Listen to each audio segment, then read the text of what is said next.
All right, so we move on to the lymphoid stem cells, right? The lymphoid stem cells basically produce only three major cells. They produce the B cells, T cells, NK cells. I was talking about the NK cells when we finished our previous video.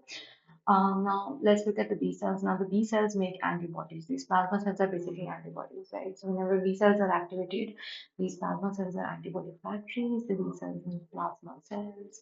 They produce hemoglobins like IgG, IgP, IgM, IgE, and IgD. So clinical pneumonia could be like a patient who has recurrent bacterial infections and the labs have very low immunoglobulins and absent B cells. So a person who has recurrent bacterial infections and low immunoglobulins and absent B cells, you think about X-linked and A-gamma globulinemia. And this is basically a B cell problem, right? So we're talking about X-linked A-gamma globulinemia, right? So this is a person who has recurrent bacterial infections, very low immunoglobulins, and absent B mobile cells. जो वहाँ रहते थे वो इस्लाम कबूल किया। One special thing about these plasma cells is basically this clock phase pattern of nuclear chromatin, right? So mature plasma cells possesses eccentrically placed round nuclei with coarse clumped clock phase chromatin, right? So this clock phase nucleus, clock phase chromatin, eccentric nucleus is basically a classic exam image where the plasma cells looks like a clock, right? We now move on to the T cells. I really hope you're following with me. So the T cells run in the immune army. So our immune army is made of T cells, right? So they're made in bone marrow, but they mature in the thymus. So you can remember T for thymus and T for the T cells, right? So B for bone marrow, B for T cells. Okay, so the major T cell types are the T helper cells and the T cytotoxic cells. The T helper cells are more like commanders. So their function is to activate B cells, activate macrophages, and release cytokines. They basically are the generals that are giving orders, right? So these are the commanders, generals that give orders, and they tell the B cells to activate themselves, they tell the macrophages to activate themselves, and they release cytokines. Then we have the cytotoxic T cells. The cytotoxic T cells are basically the assassins. They're the main killers, right? So their function is to kill the virus-infected T cells, the virus-infected cells, and the tumor cells. The T cytotoxic cells basically kill virus-infected cells and they kill the tumor cells. So you think about special forces when you talk about the these cytotoxic cells. Now, clinical pneumonia could be like an HIV infection, and HIV infects CD4 T helper cells, and the result is basically a low CD4 count.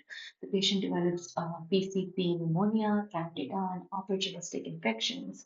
Right, all of this would be happening because the HIV infection itself is affecting the special T cells that we call CD4 T cells. Right. So an HIV infection infects CD4 T helper cells, and because of that, you get this PCP pneumonia, candida, and opportunistic infections, right? PCP pneumonia is basically a pneumocystitis pneumonia. It's a serious potential life-threatening fungal infection of the lungs caused by the pneumocystitis jirovecii. It's almost exclusively affects people with severely weakened immune system, immunocompromised patients. It's a very common exam question. I'm just punching it here because it's very highly tested on exam that a PCP pneumonia is serious potential life-threatening fungal infection of the lungs caused by pneumocystis jirovecii. It almost exclusively affects people with severe weakened immune systems and requires immediate medical attention. So that's what this PCP pneumonia is, right? I already did the NK cells in the video that I posted before this, but I'll just revise it for you. The NK cells are the natural killer cells. These are weird, right? They belong to lymphoid lineage, but are not really T cells, and they're not really B cells. They're like the weird ones in the video. The function is to kill cells without any prior sensitization. They attack virus-infected cells, tumor cells, especially cells that have this MHC1 lacking. So whatever cell does not have this MHC1, they use their perforin enzymes to basically attack them, and just like CD8 cells, like CD8 cells also do this, right? So a virus tries to hide itself by decreasing the MHC1. CD8 cells can't see it, and that's why the NK cells say, "Oh, why is MHC1 missing? Let me kill it." Right? That is something Okay, I'll finish this video here, even though it's really small, but I want to continue with the rest of all the cells in the next video. That's why I'm finishing it here.